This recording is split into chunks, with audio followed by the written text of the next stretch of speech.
Hello and welcome back everybody to the Foodbuild factory, where today we're going to take a look at the champion of Charleston. That's the guy you can see on screen right now, and as always I'm going to show you some gameplay in the first half of the video, and in the second half of the video we're going to take a look at the perks, mutations, equipments and everything else.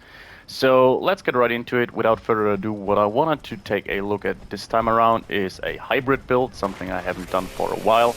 And if you don't know what I'm talking about, a hybrid build is basically a character build where you, instead of focusing on one specific weapon type, like being a commando or a heavy gunner or something, you specify in using more than one type of weapon. I mean, obviously there are probably other kind of definitions you can find for hybrid build, but that's what I'm talking about when I say the name. And usually, and this goes without saying, in Fallout 76, it's generally relatively ill-advised to do something like this. For the simple reason that, yeah, whenever you are doing something like this, we are basically talking about opportunity cost. Meaning that, yeah, for every time you invest into a extra weapon, by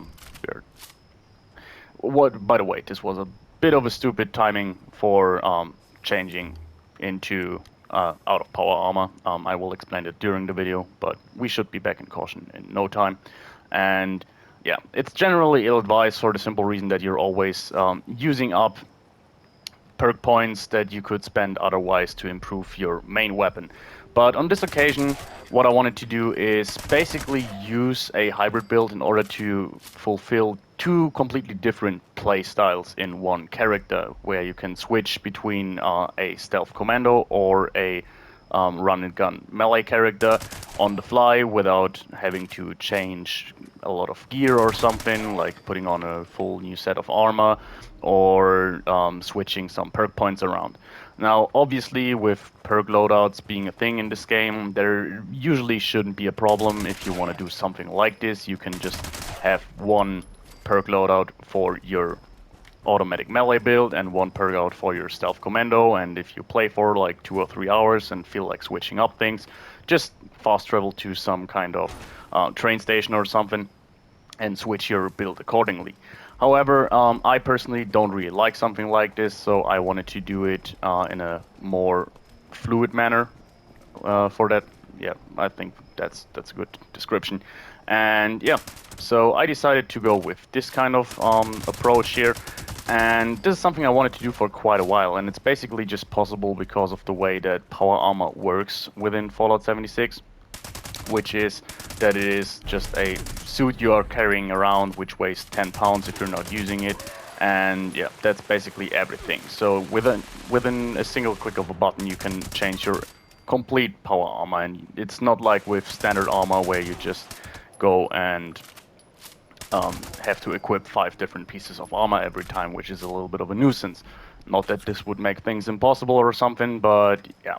So I really enjoyed this build, and to be honest, I choose these two kind of specializations, like commando and automatic melee, just because they are relatively simple to set up, in my opinion. They are pretty powerful overall, and yeah, you can get away with not completely optimizing them. For example, I think it would be relatively hard to do a combination of something like let's say one-handed melee and gunslinger, just because, yeah, those really you need to you need to optimize a little bit more here.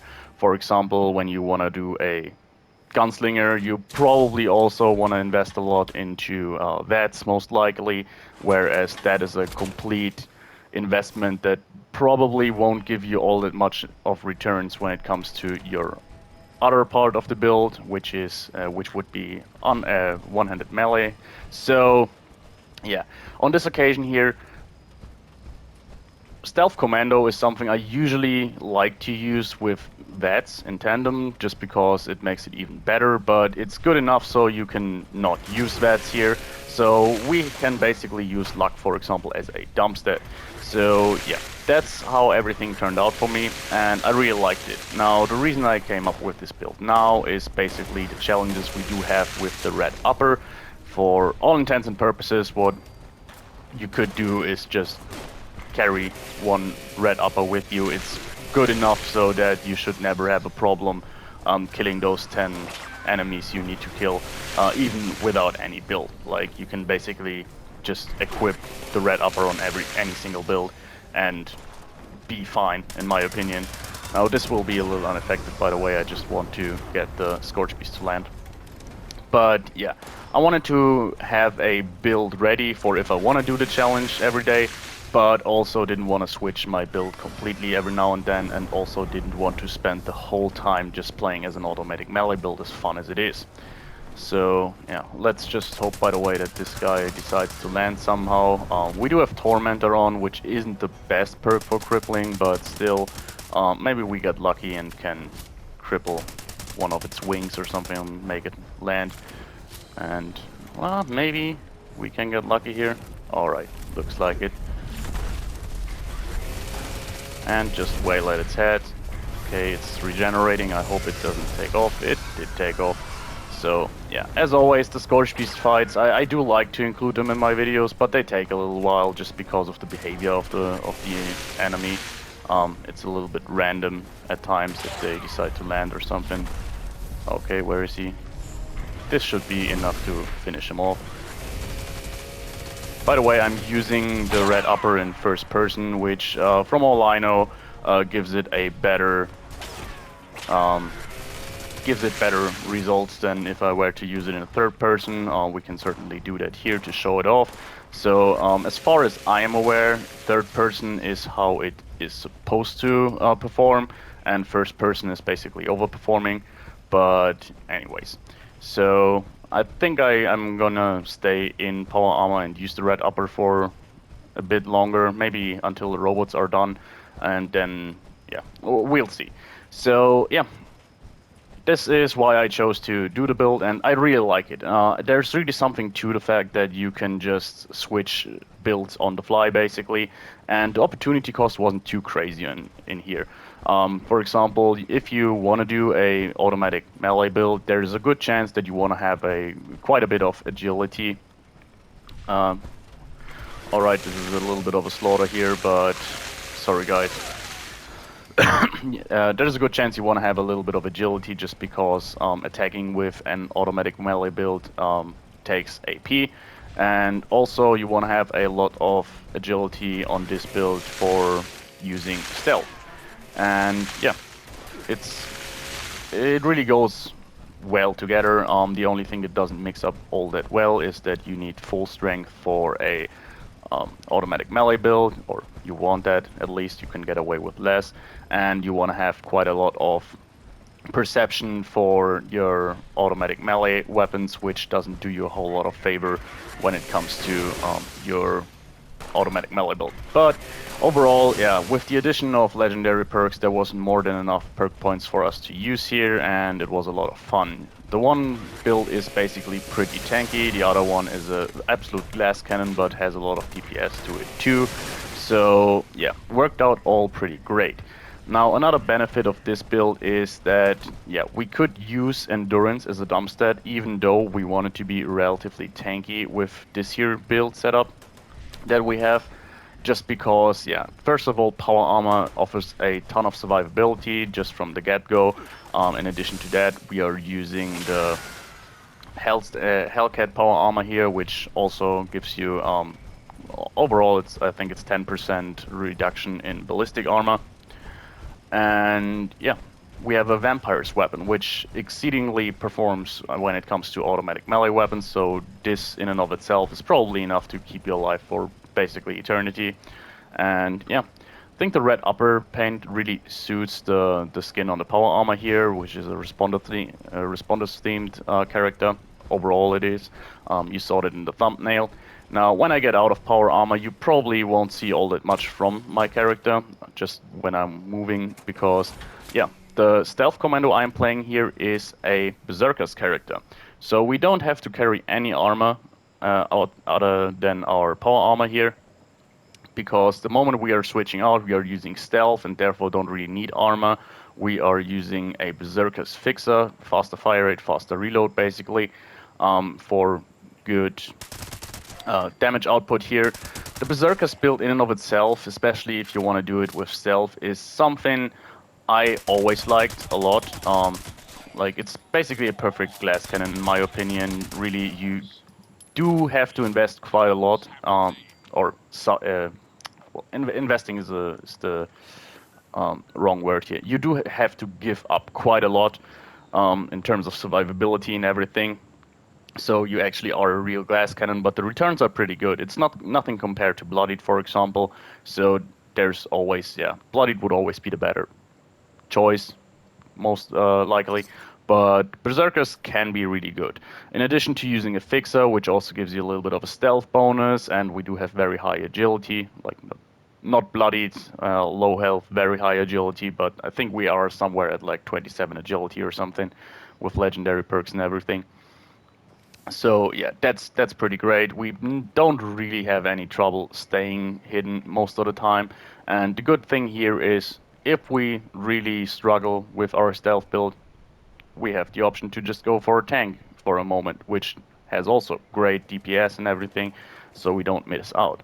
Now another thing I wanted to show off here is basically something that people complain a lot when it comes to automatic automatic rifles, which is that the fixer basically needs VATS because the recoil is so crazy.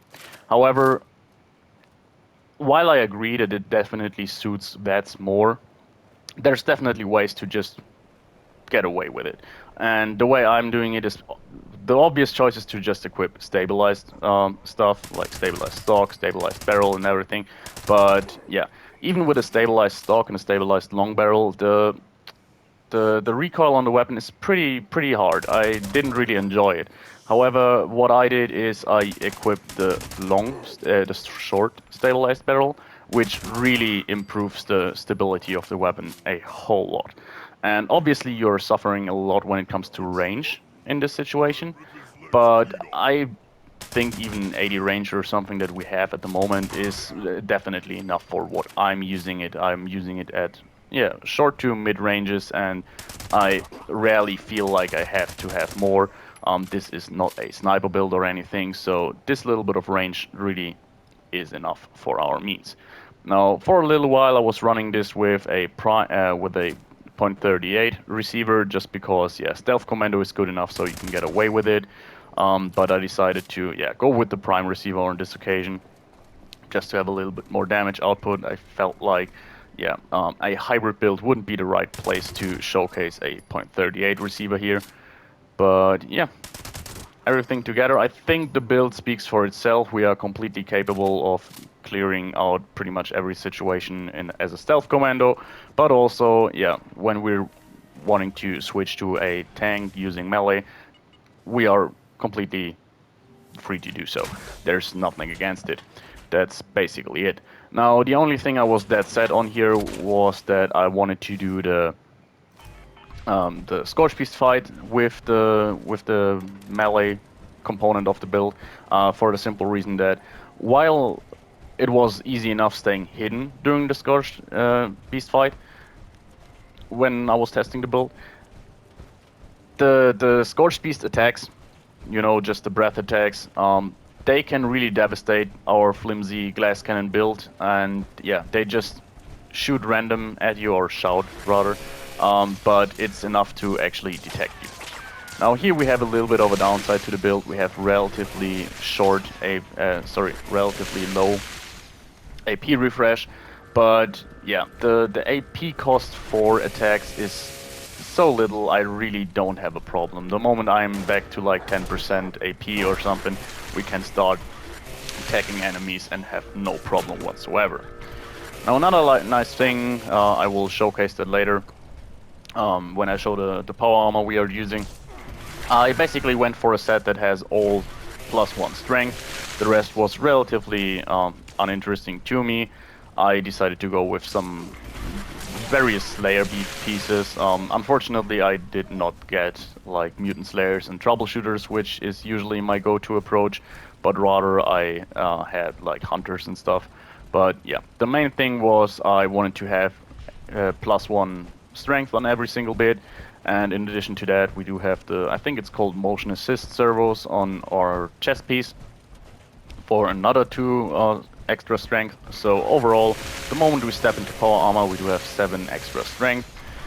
Carry weight, by the way, is a pretty good thing about this build. Like, we do have a ton of carry weight. Like, it's not optimized to have maximum carry weight or something, but yeah, you can really carry a ton of shit with you. And yeah, we cleared Hunter's Will with the Stealth Commando, so probably now we can showcase a little bit more of a mutant slaying with our melee build here, and that's it. Now, I don't really have to say a whole lot else about the build, to be honest, that I'm not going to say later on, but that gives me a little bit of a moment to talk to you for something I really wanted to get off my chest, which is, damn guys, like my last video was so overperforming compared to every single other video I have made. I'm still trying to figure out why that was. I mean, I did actually really enjoy the build, but yeah, for some reason it just got like, what was it, like 5,000% more views than every single other video. It was kind of crazy. I was really, yeah, really shocked by the whole situation. Probably this doesn't sound too crazy to anyone having a real YouTube channel or something, but yeah, within 48 hours I went up to like over 1,000 views, which for my channel is gigantic. This is enormous. So thank you very much, everybody. I hope to see a lot of you in the comments in the near future.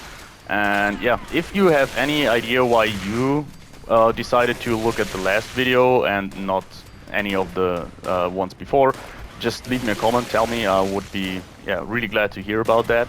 I have a feeling that it was just due to the YouTube algorithm, something really went up there, but anyways, I really enjoyed it. Now, sadly, this probably won't perform the same way, but yeah, I'm not here for the views, obviously. So yeah, still was nice to have such a well-performing video though.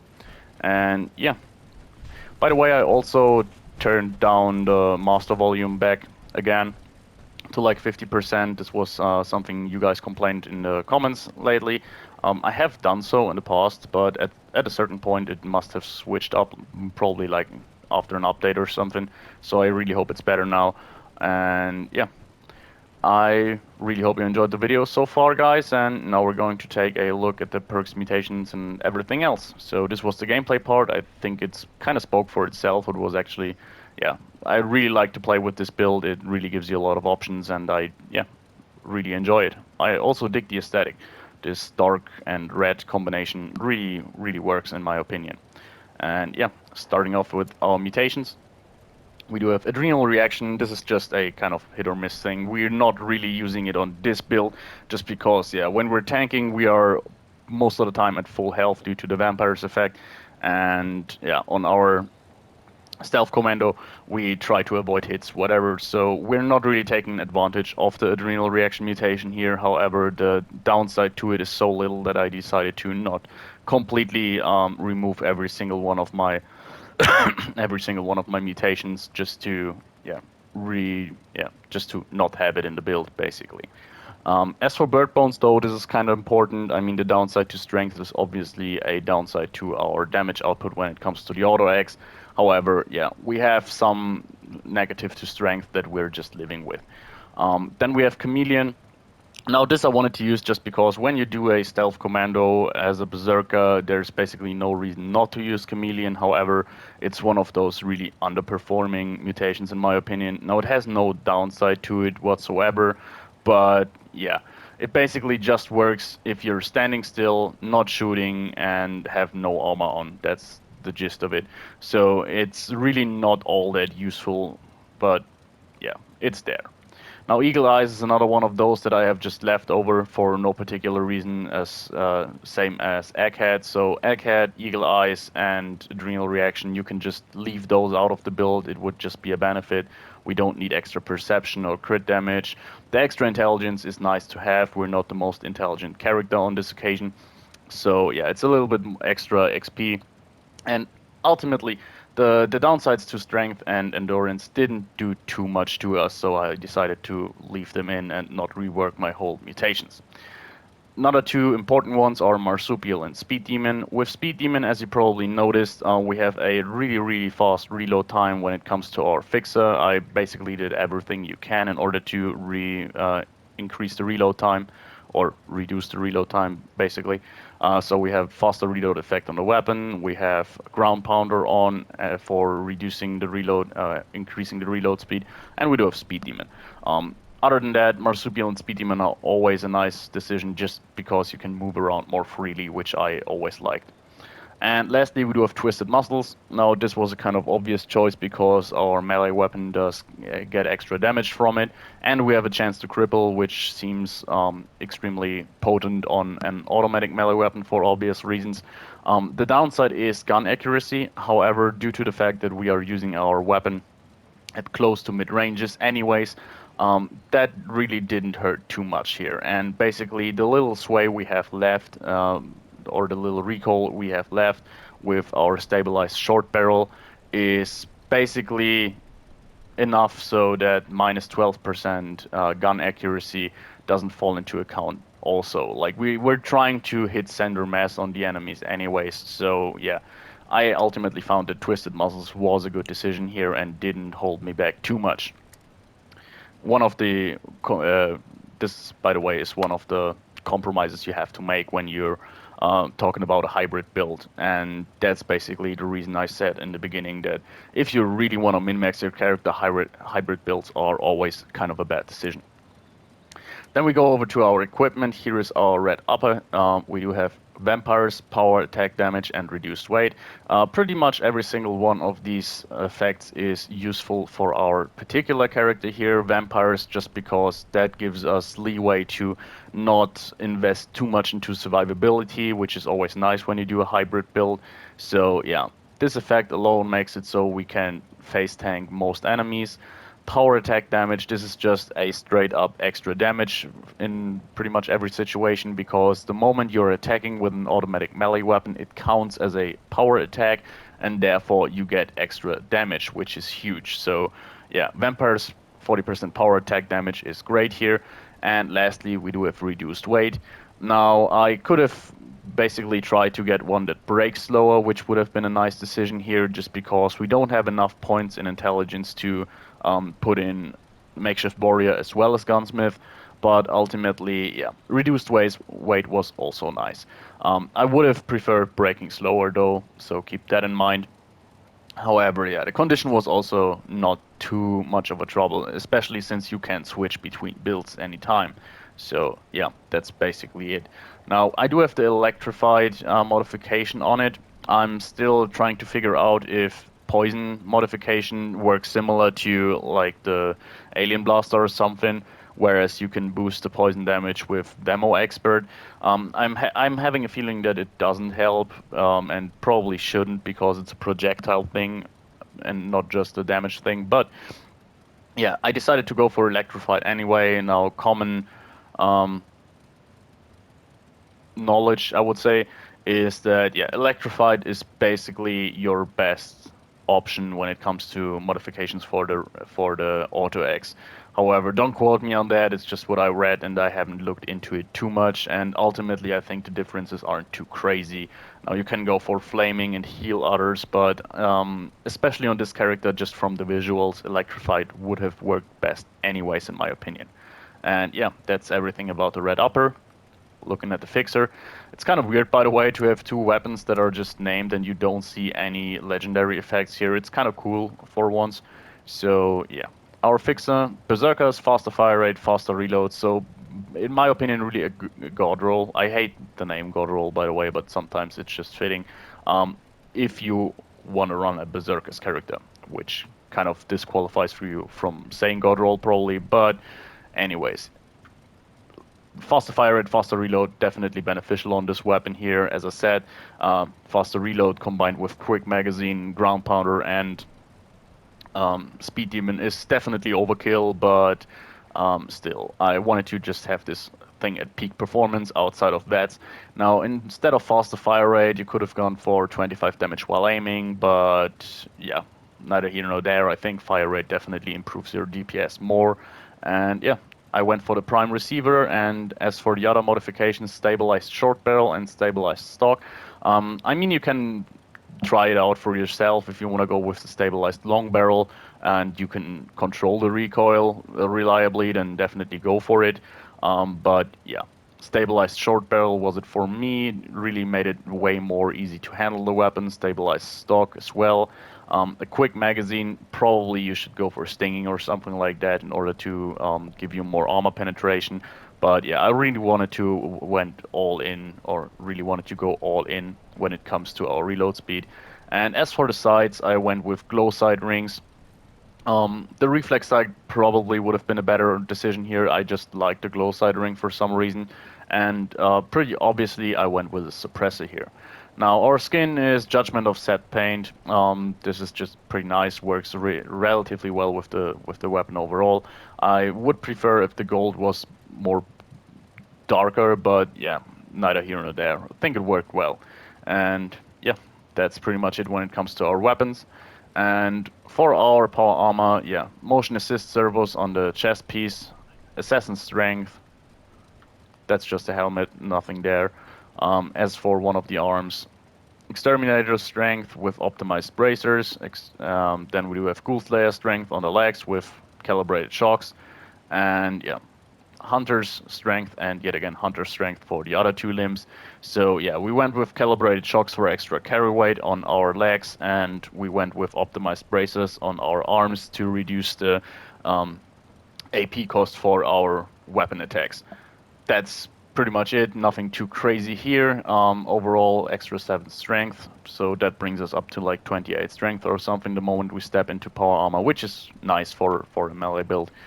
And yeah, not a lot to say here. Now, one interesting thing is that I ended up having very similar carry weight in and out of power armor. So in power armor we do have 391.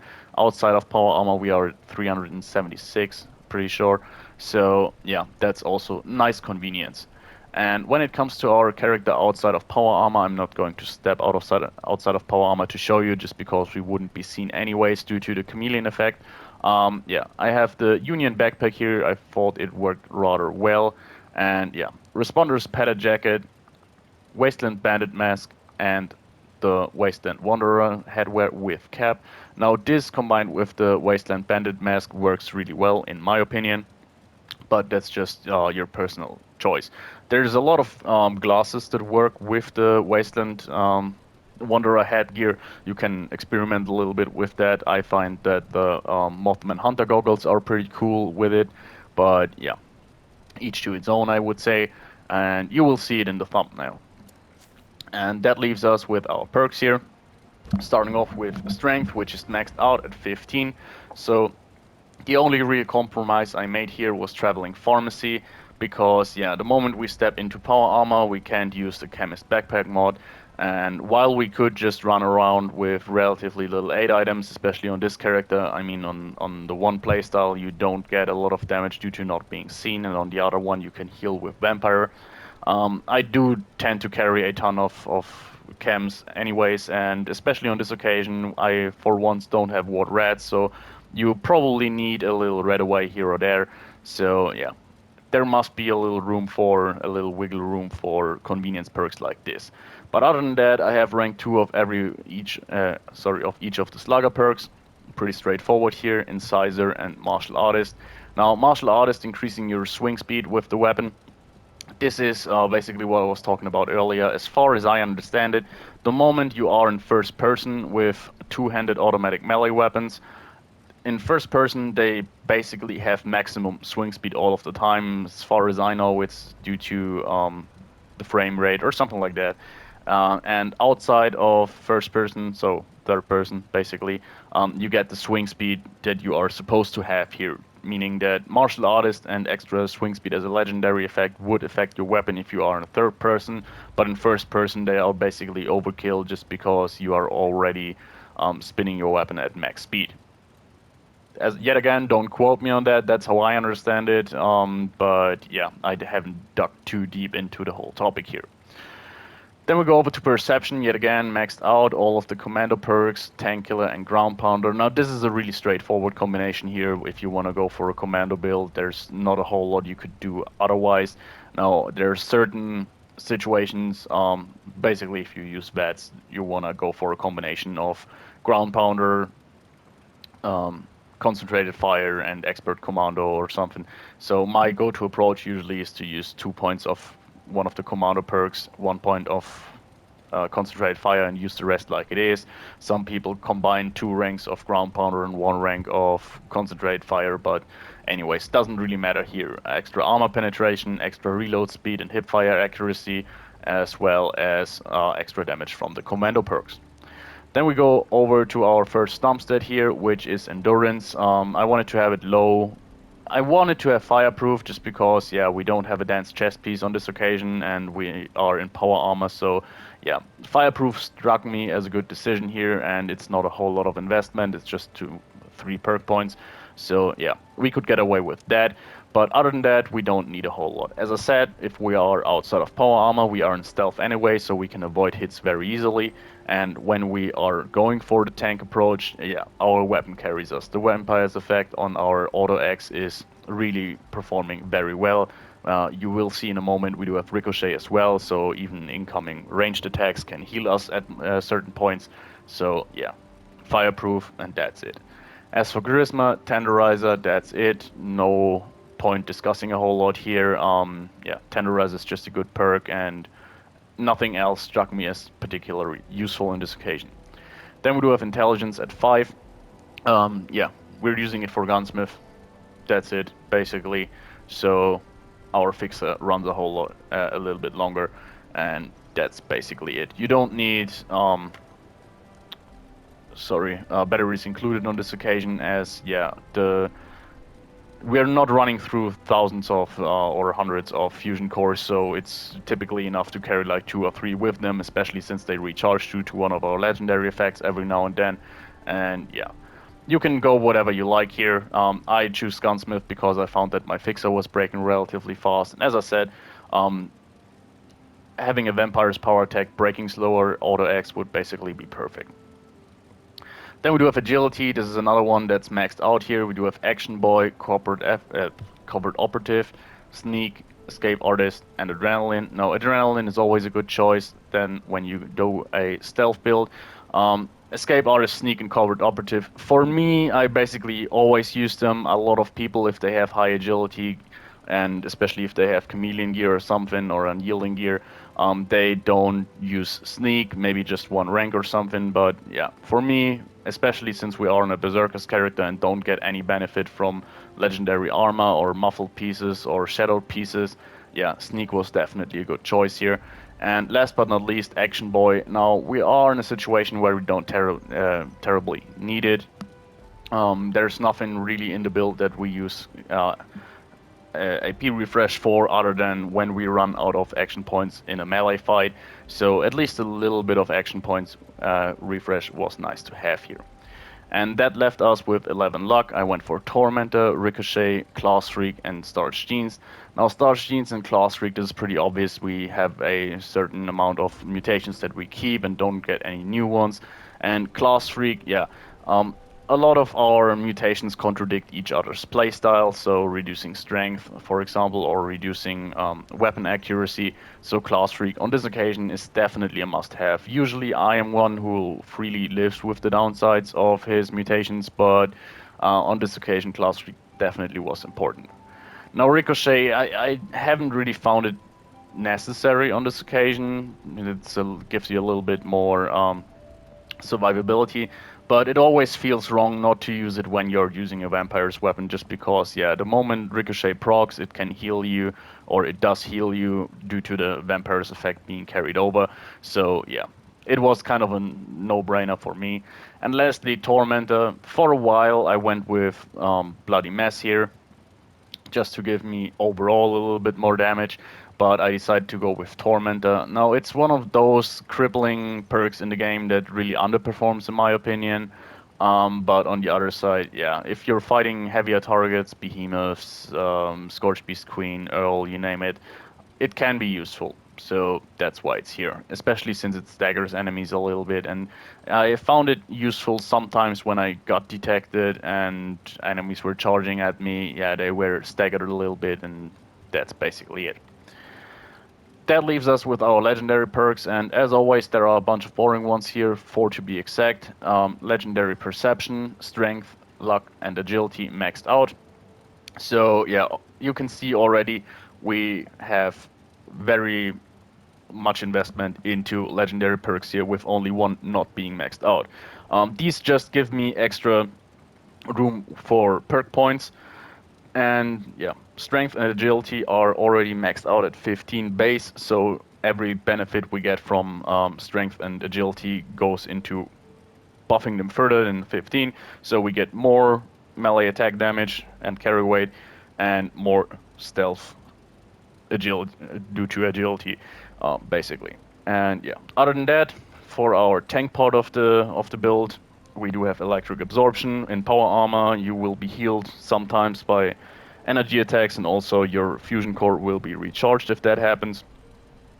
And for our stealth compartment, we do have follow through, giving you 40% multiplicative damage after a sneak attack from a ranged weapon.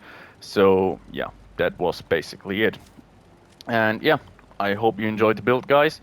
Was a lot of fun to use. I currently run it on a public server. I do have a few more convenience perks in there on my public server build, but overall it's a very similar build that I'm running, and I have a ton of fun with it. So yeah, it's really nice because basically you can do every daily op without having to set up anything. You can do every event and be good at it. So yeah, and also I dig the aesthetics, especially the Wasteland Wanderer headpiece with the mask and the Responder's padded jacket works together really well. I really dig that aesthetic. And yeah, I hope you enjoyed the build, guys, and see you next time. Bye.